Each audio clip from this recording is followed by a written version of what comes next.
नमस्कार दोस्तों, आप सभी का स्वागत है। आज मैं आपको एक ऐसी कहानी के बारे में बताऊंगा।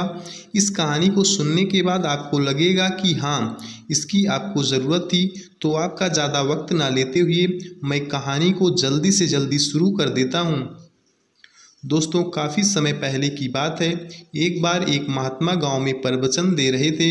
अपने 3-4 शिष्यों के साथ में बैठे और धीरे धीरे उनके प्रवचन में कई शिष्य एकत्रित होने लगे। अब आप जानते हो कि सभी लोगों का स्वभाव अलग अलग होता है। महात्मा उपदेश दे रहे थे तो बीच में उपदेश देते वक्त एक ऐसी बात थी निकल के आई जो कि एक सत्य था, और एक शिष्य को यह बात दिल में चुभ गई। उस वक्त वह खड़ा होकर उन महात्मा जी को गंदी गंदी गालियां देने लग गया और वह बुरे बुरे वक्त बोलने लगा। यह सुनकर बाकी के शिष्य काफ़ी परेशान हुए और उन्होंने महात्मा जी से आज्ञा लेनी चाहिए कि आप बताइए कि इस मानव के इस दुर्व्यवहार से अगर आपको परेशानी हुई है तो हम इसको मज़ा चखाते हैं। लेकिन महात्मा ने कहा कि आपको कुछ करने की ज़रूरत नहीं है, जो होगा वह आप देख लेना।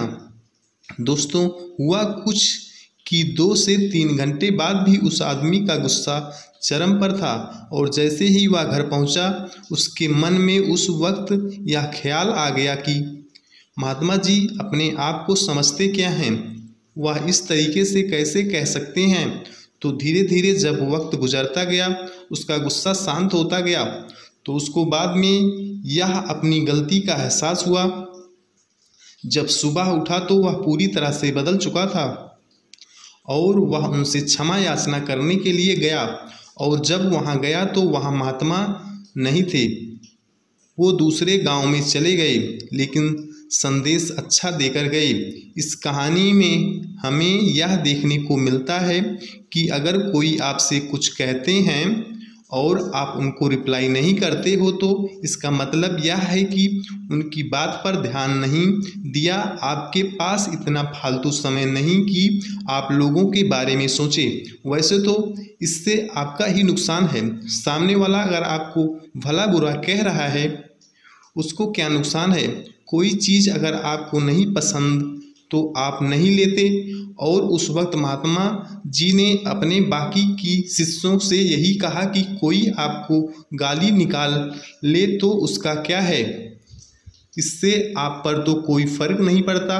अगर फर्क पड़ता है तो इसका मतलब यह है कि सामने वाले ने जो आपसे इस तरीके का बर्ताव किया, इससे आप पर फर्क नहीं पड़ना चाहिए। आशा करता हूँ इससे आपको काफ़ी कुछ सीखने को मिला होगा। तो अगर आपको यह कहानी अच्छी लगी हो तो आप इसे बाकी के दोस्तों के साथ भी शेयर करिए, अच्छा लगता है।